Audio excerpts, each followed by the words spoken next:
कडाडून टीका केली। पश्चिम बंगालमधील विधानसभा निवडणुकांच्या दुसऱ्या टप्प्यासाठी निवडणूक आयोगानं कडक सुरक्षा उपाययोजना केल्या आहेत।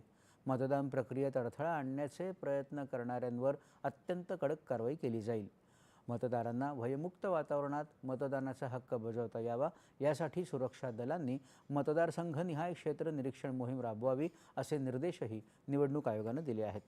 दरम्यान कोलकाता इथं आढळलेल्या 79 बॉम्ब जप्त केल्याप्रकरणी NIA अर्थात राष्ट्रीय तपास संस्थेनं गुन्हा दाखल केला आहे।